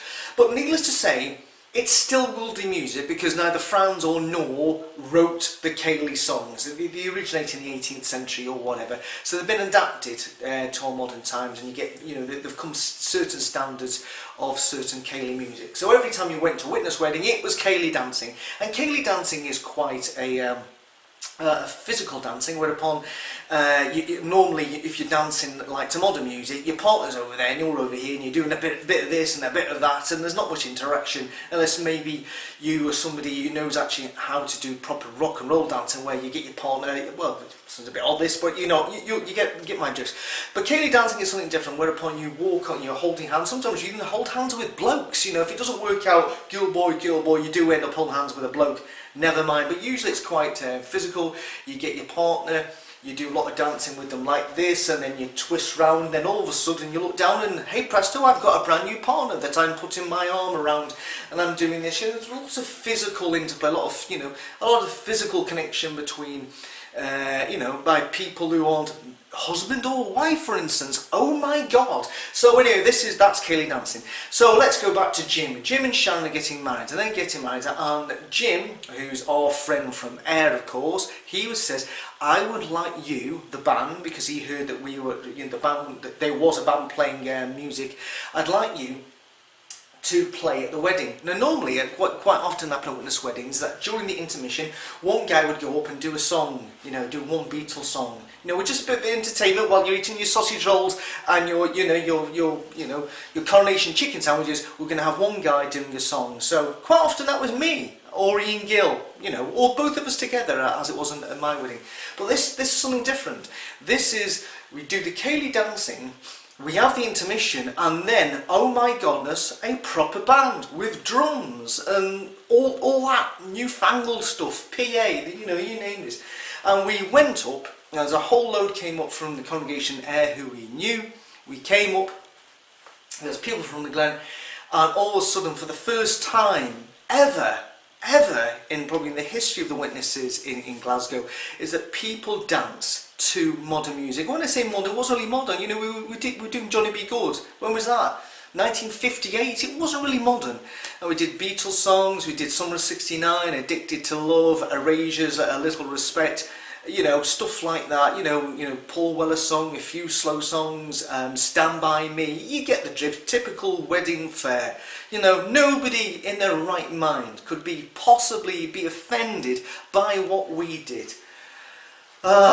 If only that was true.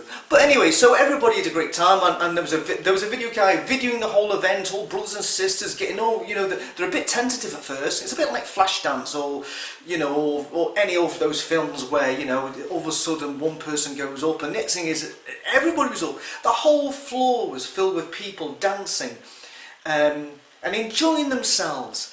And dancing as a small group or one or two is fantastic. And of course, if you're a band and you're playing on stage and you see everybody enjoying your music, it brings a warmth to your heart, and you really enjoy it. And we had a fantastic night.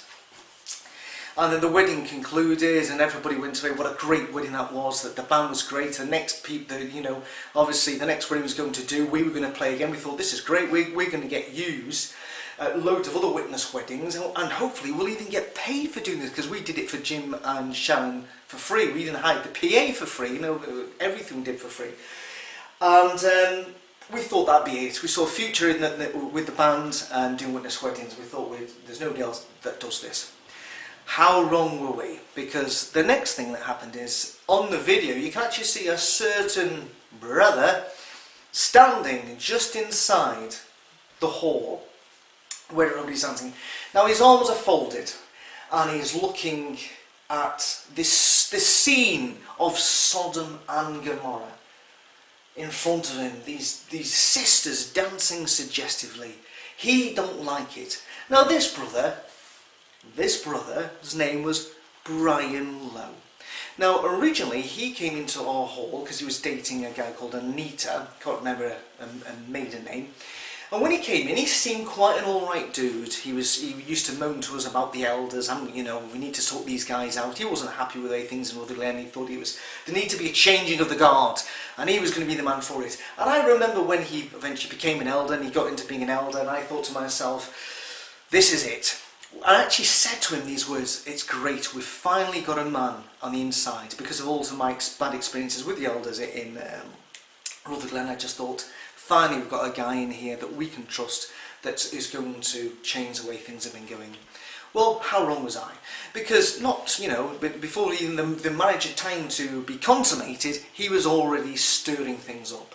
And I got to hear this from the brother of the bride. Paul Bland said to me, he couldn't believe it, because Brian had gone round saying that the wedding was ridiculous, that brothers were dancing and sisters dancing suggestively, that the music was worldly, that there was a spirit of the world in the wedding. He wasn't happy. He wanted he wanted heads to roll. Of course, one of the heads obviously would be mine, because I'm in the band. And Paul Bland said to me at the time, I feel like just going up to the elders and in protest at this guy's ridiculous overreaction, this self-righteous, this superfan apostle's overreaction to this. He wanted to resign as being a servant. He felt that bad about it. Needless to say, he didn't resign as being a servant, and the sort of murmurings carried on for a while until, you know, it petered out. Now, the next wedding that came up was a guy called Scott Cameron, who was marrying a sister in Stranraer called Miriam McCubbin. They were getting married, and we did the same thing. We says, I tell you what, you know, we'll do it. We'll do Kaylee dancing first, and the band will come on. Great time last time. It'd be fantastic. And it was horrible. It was really, really horrible, because what happened is everybody from Rutherglen who was there, and not many came from Stranraer because it was blinking miles away, and it was only a small hall. Everybody that was from Rutherglen wouldn't dance. The youngsters wouldn't dance because of the bad feeling that Brian Lowe had caused at the previous wedding, that they didn't want to go up and be judged. They didn't want to go up and enjoy it, and seem to be enjoying themselves dancing to this worldly music. And it was horrible. And I remember going up to one of the brothers, a guy called Simon Harrison, who was the son of an elder, who you danced at the previous wedding. And he says, I don't know what happened. Either you walked past, and I says, why are you not dancing? And he says, I can't. And that's what happened. Somehow, the word has spread, subliminally or whatever, or through the elders, that once the band came on, that it wasn't appropriate to dance with, even though we were doing exactly the same material and it was the same band. And the wedding was a disaster. When you're at a wedding and the band's playing and nobody's dancing, and we played for about an hour with nobody dancing, it wasn't nice. And I felt really sad that I was to blame for ruining Scott's wedding. I felt terrible, and I thought, you know, this isn't nice. I said, right, well, we're not doing any more. After that night, I said to the rest of them, you know, we can't do any more weddings with Rutherglen. I says, this guy, Brian Lowe, has ruined this. He's ruined this completely. And the band continued on. We wouldn't do any witness weddings. The band continued on. We wouldn't do any witness weddings at all. And we were thinking about progressing now to just playing pubs. The personnel changed in the band. The personnel changed, and Paul Bailey went, and Mark Violet went, and we got a couple of other guys came in. We got Dino went. He got fed up. He left as well. Got another drummer in, but we continued on playing. Now, what had happened this time is that I got a shepherding call, and yet again, I've said this before, if you should get a shepherding call, you should have an independent witness, excuse the pun, with you, just because if somebody really goes over the top, that you've got a witness to how somebody abusive some of these elders can be. So I got a shepherding call by, unbelievably, Brian Lowe, because unbelievably I ended up being in his group. I've forgotten how this happened was. I'm confused, but anyway, I ended up in his group. So I'm in his group. He's the elder, I'm the servant, and I, you know. So next thing, he comes to give me a shepherding call. Now, I was recently brought to recall this event, because when he left, I wrote down certain things that he said, because I couldn't believe it. And I recently found that bit of paper only about a month ago in amongst a whole load of other junk I had in this old suitcase, and I thought, what's this? And it brought it all back, and I felt so angry. But anyway, this is the crux of what happened. He comes into me and says, right, you're still performing this band, you're still playing this band? Yes, I do. Right, so what's your intentions? I says, well, you know, hopefully we'll just get Gordon, you know, play some pubs or whatever. Well, why would you want to do that? Well, because we enjoy doing it. You know, we enjoy a Monday night playing. Well, yeah, but it's worldly music. Yes, I know it's worldly music, Brian, but obviously, even when I've been playing my own music, it was still worldly music, bizarre.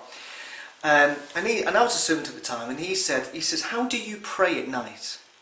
I'm going, what do you mean? Well, when you come home, he says, I find it very difficult that when you come home on a Friday, he says, do you pray with your wife? I say, well, yes, I do pray my wife, I do, pray brother. He says, I don't know how you, in good conscience, can pray to Jehovah with your wife after you've been to a band rehearsal. And I said, why? He says, well, and basically this is where the angle was.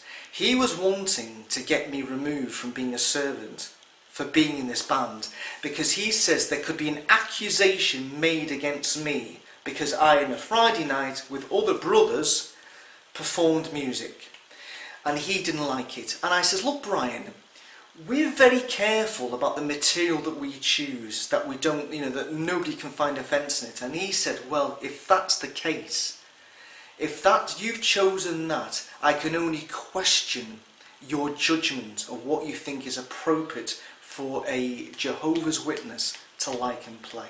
So in other words, what he was saying, that that we didn't have a conscience which could, ensure that we wouldn't play anything by Megadeth or anything to do with gang culture or whatever it is. I'm just exaggerating there, but you get the point. So that's what it was. He was saying there's an accusation that could be made, so I could be removed as a servant, and he wasn't happy that I was a servant and still playing in this band. And he was just basically saying, you need to close down the band, stop the band again.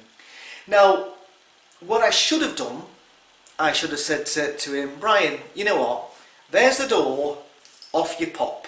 Because if anybody else had come in here, anybody else off the street had come in to me and say, you see your band, you need to stop it because it's all wrong, I would have said, you don't know what you're talking about, you need to leave now.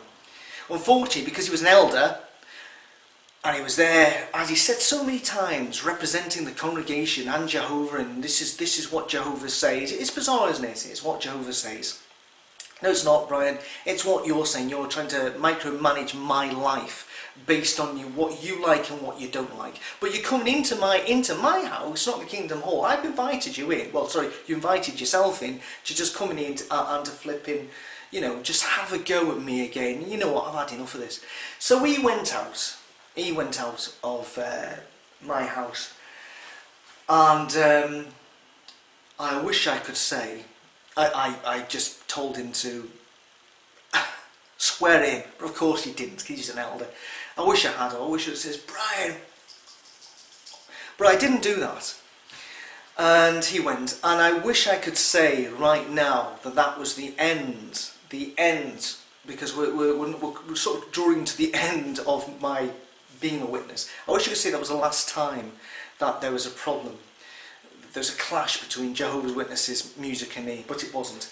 Now, we then as the band continued to play, we did do other weddings and engagements, not in Rutherglen, because we said we're never doing that again. And we used to do weddings and engagements in East Kilbride and other places.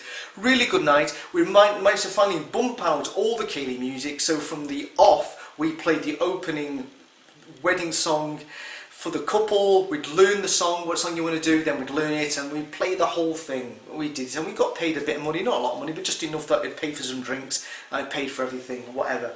And we also played a few pubs where locked-in witnesses came along to watch us. They were mostly our audience, and we had a really good night. Now I moved up to East Kilbride at this point, and I'm starting to fade away at this point, and the band got asked to play a wedding. The wedding was for the daughter of a guy called Robert Allen. Now, Robert Allen, I believe, was the presiding overseer in the congregation in Motherwell. Oh my God, this was the final straw. So basically, we'd requested the hire of a PA. Now the PA, if you don't know what PA is, it's what the vocals come out with. So of course we've paid for the guy to, because we don't own our own PA, we have to get a guy to bring it in a van, and he says, when will he be back, lads? When did you finish? He says, come back round about 11:30, because the wedding was going on about 11. Come about then. By the time we've talked to people, loaded our stuff up, you're good to go. So we went in, and I looked at the audience, and I just thought, oh my God, this isn't good. I don't know what it was, I just had a feeling that there was something really not right here. So we set up the drums and the keyboards, the two guitarists, the two vocals, and I put my bass amp on the stage. Well, it wasn't the stage, but behind the things. And I looked out, and I just thought, for some reason I just had the feeling this is going to be horrible. and I never got on the stage. We all had the set list of what we were going to play. Literally I stood behind there and I played the bass. I never stood up, I just played the bass during all of our songs with next to the video camera as I videoed this train wreck as this happened. So no karaoke music. I don't think we did any of that. We might have, sorry, not karaoke, I mean Kaylee music. We might have done a bit of it beforehand. I can't really remember. And everybody danced to the Kaylee music. And these are the Motherwell lots. They've never seen, you know, oh, modern music. Oh my goodness, a guitar. You know, oh my God, oh, a drum. And of course, if you've got a drummer, you have to play above the drums. And the way the PA was set up, there were a few old ears quite near the vocal. The drums weren't going through the vocals, but you get the drift. So the guy, Robert Allen, comes marching along the whole of the dance area, straight in front of the band. He's just going, turn it down, turn it down. And I've got this on video. So he walks away, you know, his face is fuming, so he's going away. So like everybody's turning us down. How do you turn down the drummer? So we're turning it down. Then he comes again. Turn it down. So this is the second time we've had the warning to turn down, and we're looking at each other. I'm looking at them, and they're looking at me, and they were thinking, "Oh my God!" And then we started to look at this. We started talking on the stage, thinking, "Right, we're going to not do this song. We better not do this song because they were fast songs." And we were just trying to think of trying to end this as close as possible. So we started playing another song, and he comes up, and he just says, "You turn it down or that's it." In other words, he was saying the wedding ends now. And I just thought, oh, just get me out of here. Please, just take me away from here. Take me away. Why am I even doing this? This isn't fun. This isn't fun. This is nice. This is another, in other words, this is another wedding which I've been part of because of the music them playing is ruining the wedding. And the set list was you know, scaled right down, and at 10 o'clock the wedding was over. I think the reception lasted 2.5 hours. 7:30 till 10 it was finished. And all the equipment went back in the park, and of course we all had to wait outside till 11:30, or somebody did. Oh no, I think a few of us did, to help the guy with the PA to get it back in the van, because he wasn't due back till 11:30. And it was awful. And his daughter even came out, Robert's other daughter, who was already married, can't remember this girl's name, and she says, "Oh, my dad's murderer, isn't he?" I'm going, "Yeah, he is, and he reminds me of somebody in Rutherglen called Brian Lowe. Yes, he's murdered. It's somebody else who's taken offence to modern music, doesn't like it, it's worldly, blah, blah, blah, blah, blah. It's debased the whole night." What does debase mean anyway? Yeah. Anyway, so yes, that was it. Finally, we decided, you know what? We're never, ever, ever, ever, ever, ever going to play another Witness event again. And we didn't. Now, I then fell away from the Witnesses, and I told the band, I'm leaving. And even, I wasn't happy being in a cover band, and even if I'd stayed, I wouldn't have been able to play with these guys because they were all at Witnesses, and I couldn't, you know, they wouldn't associate with me because I chucked it, and I left. And I then joined a worldly band. Yes, well, it wasn't really worldly because the two people I joined, well, I joined a band where two members used to be Witnesses, used to go. Younger than me, well younger than me, and we started doing original material, playing in front of a young crowd. We played various gigs in East Kilbride, in Glasgow, and it was great. I think, yeah, this is what it's about. This is what it's like, playing your own material to young, appreciative audience. It's fantastic. Until we were doing it one particular gig, and it went spectacularly horrible. And I said to this guitarist called Nicky Riley, who was funny of the younger stepbrother of the guitarist in the previous band, and he said, "I'm quitting the band." So that was it. He quit the band, and I moved right out, ran at exactly the same time to a rural area, an hour and a half away from Glasgow in East Kilbride, and that was it. No more band. There was no chance of me being in a band because, you know, I'm surrounded by sheep and cows, and you know, there's no chance of being in a band in here. So that was the end. That was the end of my involvement in a band, and I was left. I had all this equipment, no band to play in. And I just thought that is the end of my involvement in music. And lo and behold, through the magical miracle of social media, both me and Ian and Dino, remember Dino, the wee guy from Always the Way, you know, and from our cover band, we got back together again. And we said, how about we reform Always the Way? 21 years, this must have been 85, sorry, 85. So we formed in 84, so what does that make? 2000 and, I don't know, I'm confused. Anyway, you get the drift. Add 21 into 1985, I think it's 2006. So we decided to reform. And we got into a studio in Glasgow. I travelled up to Glasgow and rehearsed every week, every 2 weeks, and started doing the material that we used to do 21 years earlier. Unbelievable. It's probably the biggest, it's the biggest reunion of all time for a band who nobody knew of. And we got back to it again.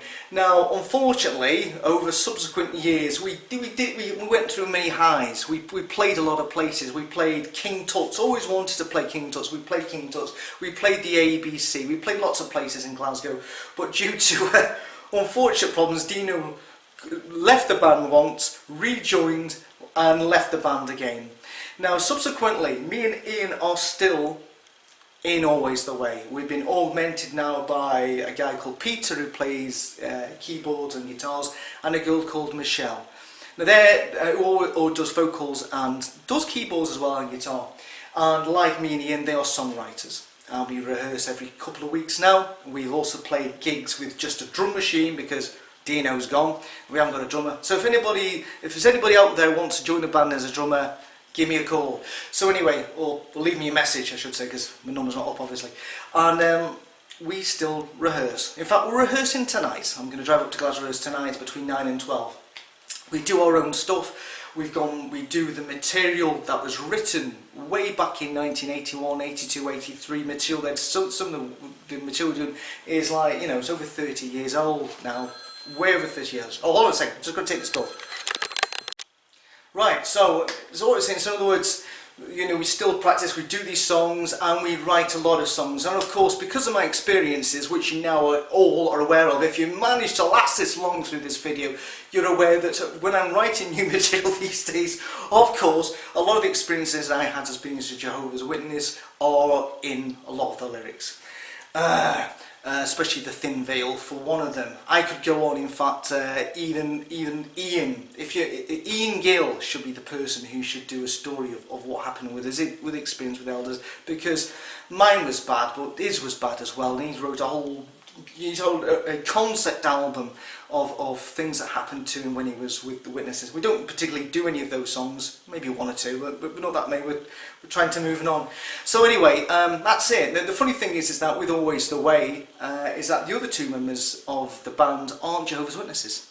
So when me and Ian, while we're getting our gear together or afterwards talking about it, and we talk about things that we've heard through the Witnesses, they don't get. They don't get it, they don't understand it. And I'm so glad that me and Ian can talk about things. We're saying, have you heard this? Have you heard that? So at least we don't feel as though we're out on a limb, like we obviously did when we were alone and bereft and without a friend in the witness world.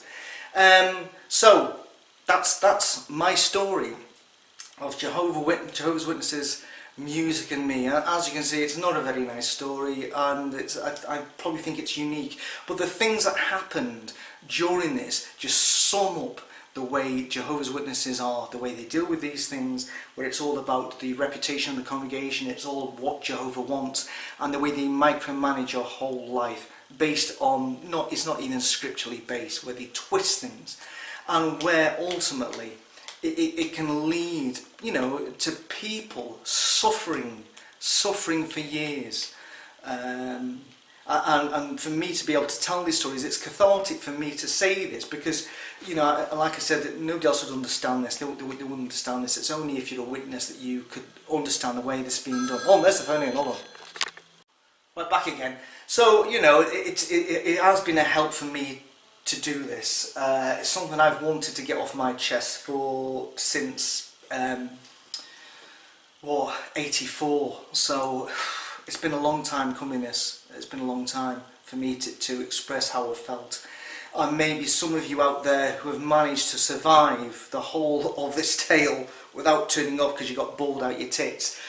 If you've gone through something like this, I totally sympathise with you, and if you're a witness who's still in there and being dealt with in the manner that I was dealt with, all I can say is for God's sake, leave that organisation, because it isn't the truth. And I just want to leave you with the lyrics to a song I've written, which you'll find on this YouTube channel, called Heaven. And it basically, it's referring to how many, not just Jehovah's Witnesses, how many people who are more interested in the afterlife or the possibility with the resurrection, instead of dealing with what they've got now. Because boys and girls, what you've got now is all you'll ever get, and there isn't anything else, so make the most of it. So the chorus to this song called Heaven, which you'll find on the video, goes like this. Don't waste your life. It's all you've got. No guarantees, but there's a God. For heaven knows, for heaven's sake, this life you have is yours to make. So, anyway, if you've managed to last this long, well done, and I hope this story is, I don't know, leave a comment, you know what to do, but thanks for watching, and see you the next video, bye bye.